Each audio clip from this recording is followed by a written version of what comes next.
सात संगत जी, प्यार से कहना धन निरंकार जी। सात संगत जी,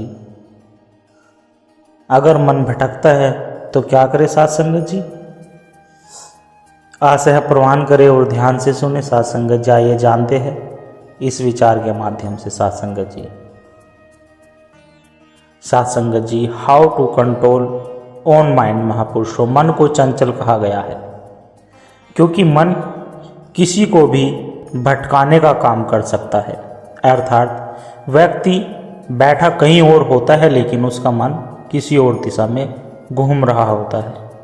तो ऐसा क्यों होता है साथ संगत जी, और इसको हम कैसे रोक सकते हैं? तो महापुरुषों, मनुष्य का मन बंदर की तरह होता है। जैसे एक बंदर इधर उधर भागता फिरता है तो उसी तरह हमारा मन भी हर समय इधर उधर दौड़ता रहता है साथ संगत जी। तो साथ संगत जी, अब सवाल यह आता है कि आखिर इस मन को एक स्थान पर कैसे रोक कर रखें, इस मन में एकाग्रता कैसे लाए? तो महापुरुषों, बंदर को पकड़ने के लिए साधन है कि एक छोटे से मुंह वाली सुराई को जमीन में गाड़ दिया जाए और उसमें थोड़े से भुने हुए चने डाल दिए जाए। तो बंदर उन चनों को पाने के लिए उसमें अपना हाथ डालता है और अपनी मुट्ठी को चनों से भर लेता है और फिर नतीजा यह होता है कि जब वह बंदर अपना हाथ सुराई से बाहर निकालना चाहता है तो वह अपने हाथ को बाहर नहीं निकाल पाता, क्योंकि साथ संगत जी उस सुराई से बंदर का हाथ फट जाता है। बंदर की मुट्ठी बंधी हुई है और उसकी मुट्ठी का दायरा अब इतना बढ़ गया है कि उसका हाथ अब बाहर नहीं निकल पाता। उस तंग बर्तन में ही उसकी मुट्ठी फंसी रहती है और फिर वह बड़ा घबरा भी जाता है। वह सोचता है कि शायद इसमें कोई चीज़ बैठी हुई है जिसने मेरा हाथ को पकड़ लिया है। तो महापुरुषों, अब हम तो यही जानते हैं कि उसको अंदर से किसी ने नहीं पकड़ा, लेकिन अंदर तो बिल्कुल खाली है और खाली ने किसी को क्या पकड़ना है। बल्कि हकीकत तो यह है कि उसने खुद को ही अपने मन के कारण स्वयं को पकड़ रखा है। वह स्वयं ही जकड़न में है, वह घबराया हुआ भी है और उसकी सोचने समझने की शक्ति भी समाप्त हो गई है साथ संगत जी। अर्थात कहने का भाव है कि अगर वह बंदर अपनी उस मुट्ठी को खोलकर उन थोड़े से चनों का मोह त्याग दे और साथ में अपने मन के व्यर्थ भ्रमों को भी त्याग दे कि मुझे किसी ने नहीं पकड़ा हुआ है, तो उसको उसकी कैद से छुटकारा प्राप्त हो सकता है साथ संगत जी। उसका सारा भय समाप्त हो सकता है, उसको मुक्ति प्राप्त हो सकती है। तो कहने का भाव है कि इंसान को भी बस अपने मन के संकल्प द्वारा ही पकड़न महसूस होती है, तो इसको भी त्यागना है।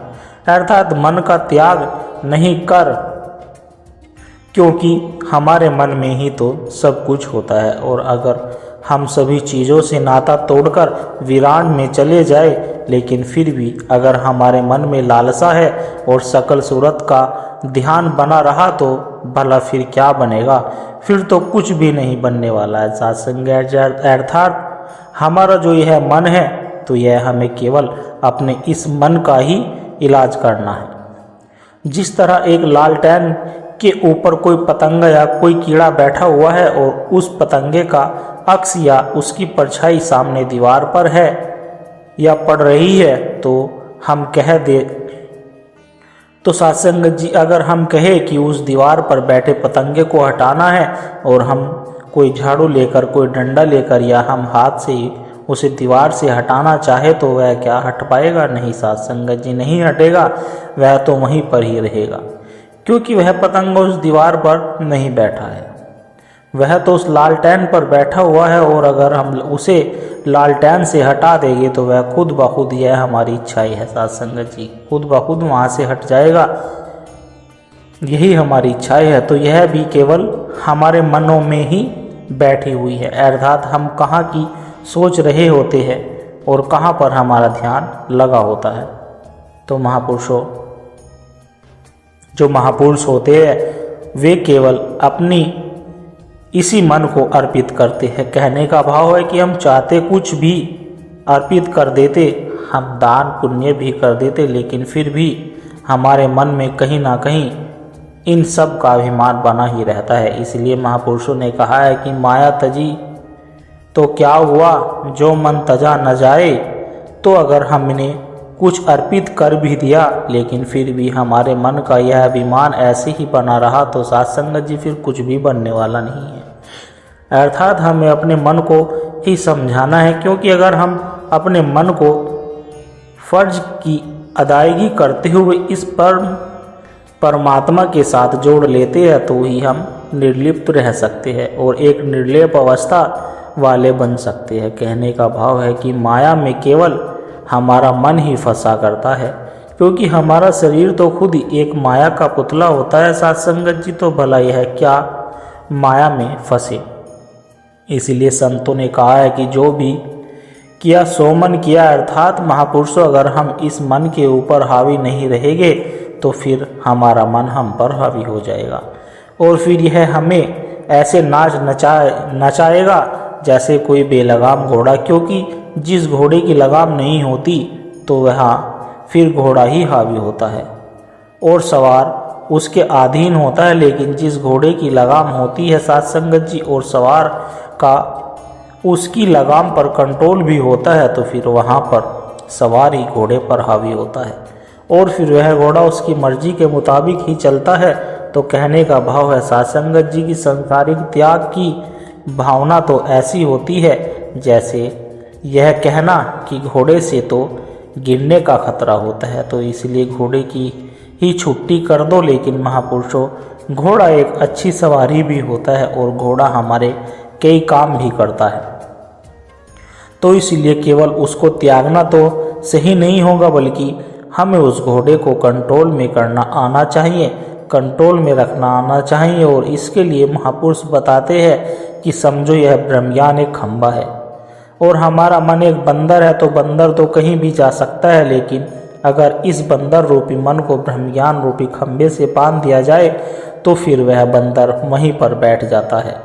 अर्थात दास के कहने का भाव केवल इतना है साथ संगत जी की इस मन को वश में करने के लिए हमें साथ संगत की आवश्यकता होती है, ताकि हमारा मन इस दातार के साथ जोड़ा रहे। क्योंकि जब हम साथ संगत से दूर रहेंगे तो तब तक हमारा यह मन भी पैदार्थ की तरफ खींचकर सांसारिक दृष्टि वाला ही बना रहेगा। अर्थात संतों की संगति है हमारे इस मन को ऊंचा बनाए रखती है। सत्संग से हमें ऊंची मति प्राप्त होती है, ऊंची भावनाएं हमें सीखने को मिलती है, क्योंकि संसार में तो केवल हमारे मन को अभिमान करना ही सिखाया जाता है। और जब ऐसी भावनाएं मानव की बनती है तो फिर यह मन भी उसी तरह की वृत्ति रखने वाला बन जाता है, जिसके कारण फिर इसको कष्ट सहना पड़ता है। साथ संगत जी इसकी बेचैनी बढ़ जाती है और यह भटकन की ओर बढ़ने लगता है। अर्थात कहने का भाव यही है कि अगर हमारे मन में ईश्वर का वास है तो हमारा मन शांत रहता है और खुश हो जाता है, लेकिन अगर इसमें संसार रहता है तो फिर तो हमारा मन अशांत दुखी रहेगा। महापुरुषों, लोग कहते हैं कि इंसान जग में खाली हाथ आया है और खाली हाथ ही चला जाएगा, लेकिन महापुरुष इंसान कहते हैं कि तू भले ही जग में खाली हाथ आया है, लेकिन इस नाम धन को अपने साथ लेकर जा, इस हरि परमात्मा इस लाल को अपने साथ लेकर जा, जिसको प्राप्त करने से तेरा यह लोक भी सुखी हो जाएगा और परलोक भी सुधर जाएगा। तो महापुरुषों, आज निरंकारी मिशन संसार के प्रत्येक मानव को यही पैगाम दे रहा है कि ईश्वर जानने योग्य है और इसको जानना है। इसी की पहचान तूने करनी है, इसी की प्राप्ति के लिए ही तुझे यह मानव जन्म मिला है और इसे प्राप्त करने के लिए तुझे कहीं वीराने में भी जाना नहीं है, तुझे कहीं कंदरा में भी नहीं जाना है। जैसे भगवान श्री कृष्ण जब अर्जुन को अपना विराट रूप दिखा रहे थे और उसके सारे संशय को मिटा रहे थे, तो क्या भगवान कृष्ण भी अर्जुन को कहीं कंदरा ले गए थे या किसी पहाड़ की चोटियों पर ले गए थे? नहीं साथ संगत जी, जो भी उन्होंने गीता का उपदेश दिया है और जितने भी वहाँ पर संशय मिटाए जा रहे थे, जितनी भी अज्ञानता मिटाई जा रही थी, जितनी भी सब रूप दिखाया जा रहे थे, तो सत्संग जी उस कुरुक्षेत्र अर्थात क्रम क्षेत्र में ही दिखाया जा रहा था। यानी कि अर्जुन को क्रम क्षेत्र में रहते हुए भी बोध कराया जा रहा था। तो महापुरुषों, इसी तरह से हमें भी क्रम क्षेत्र में रहकर इस प्रभु की प्राप्ति करनी है, इस प्रभु की भक्ति करनी है। अर्थात हमारा यह शरीर भले ही संसार में काम करता रहे, लेकिन हमें अपने मन में केवल इस प्रभु परमात्मा को ही रखना है। यह नहीं कि शरीर तो परमात्मा में और मन काम में है, तो यह तो ठीक नहीं है सत्संग जी, बल्कि संतों का मार्ग तो मन में प्रभु परमात्मा और शरीर से काम करना होता है। अर्थात जो चीज़ जहाँ रखनी है ठीक होती है, तो हमें उसको वहीं रखनी चाहिए। जैसे कोई भी चीज़ किसी जलती अंगीठी को अपने बिस्तर के ऊपर नहीं रखेगा, या अगर किसी ने कोई भैंस या गाय पाल रखी है, तो कभी ऐसा नहीं हुआ कि उसने अपना बहुत कीमती फ्रिज या टीवी उस भैंस या गाय के घर में रख दिया हो। सत्संगत जी, जो भैंस को देने वाला चारा होता है, तो उसको लाकर उसने अपनी गोदरेज की अलमारी में रख दिया हो, तो ऐसा तो कोई नहीं करता सत्संगत जी। और अगर ऐसा करता भी है तो उसको सब मूर्ख कहते हैं सत्संगत जी। तो दास के कहने का भाव सत्संगत जी यही है कि मूर्खता आज इंसान से हो रही है, क्योंकि महापुरुष तो इस मन में इस निरंकार को बसाने की बात करते हैं, लेकिन इंसान है कि अपने मन में जलते हुए कोयले को स्थान दे रहा है। जैसे कोई रसोई घर से जलती हुई अंगीठी को लाकर अगर किसी कीमती गलीचे या बिस्तर के ऊपर रख दे, तो फिर कोयले ने तो जलना ही है, उसने तो फिर उस कीमती बिस्तर को भी जला देना है और उस कीमती सामान को भी जला देना है। इसी तरह से अगर हमने भी अपने मन में प्रभु परमात्मा को स्थान नहीं दिया और हमने इसे केवल अभिमान रूपी नफरत और लालसा रूपी जलते हुए कोयले ही रखे हुए हैं, तो सत्संग जी फिर हमें चैन कहाँ से मिलेगा? हमारी जलन दूर कैसे होगी? हमें सुख कैसे प्राप्त होगा? तो अगर हम अपने जीवन में सुख चाहते हैं और अगर हम अपने जीवन में आनंद चाहते हैं, तो हमें संतों महापुरुषों का संग करना पड़ेगा, संतों के वचनों को अपने जीवन में अपनाना पड़ेगा। हमें अपने मन में प्रेम को बसाना होगा, हमें अपने मन में भाईचारे की भावना को बसाना होगा। तो महापुरुष अंत में दास बस इतना ही कहेगा कि एक उम्र भी कम होती है प्यार के लिए, न जाने लोग कैसे वक्त निकाल लेते हैं नफरत के लिए। तो महापुरुष इन्हीं शब्दों के साथ दास अब आपसे इजाज़त चाहता है। बड़े प्यार से कहना धन निरंकार जी और साथ संगत जी। दास की आप सभी संतों के चरणों में एक छोटी सी अरदास और है साथ संगत जी। एक छोटी सी अरदास और है साथ संगत जी। अगर इन विचारों ने आपके दिल को छुआ है, अगर आपको आत्मिक शांति का एक कण भी महसूस हुआ, तो इस ज्ञान के प्रसाद को, इस विचार को केवल अपने तक सीमित ना रखें, इस प्रेम के पैगाम को आगे औरों तक भी पहुंचाए। क्योंकि एक दिए से ही संगत जी दूसरा दिया जलता है। जब हम इस सत्य की आवाज़ को और रूहों तक पहुंचाने का माध्यम बनते हैं, तो यह भी निरंकार की एक सुंदर सेवा ही है।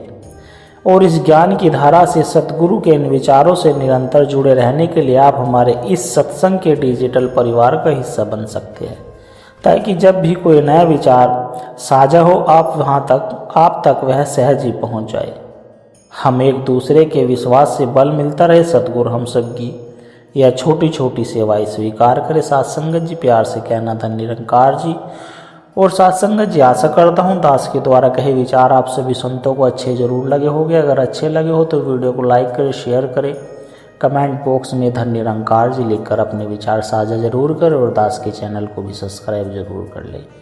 और साथ संगत जी, दास को आशीर्वाद दे, हर रोज़ दास आप जी के चरणों में ऐसे ही सुंदर सुंदर प्रेरणादायक कहानी विचार लेकर आता रहे। साथ संगत जी, प्यार से कहना धन निरंकार जी।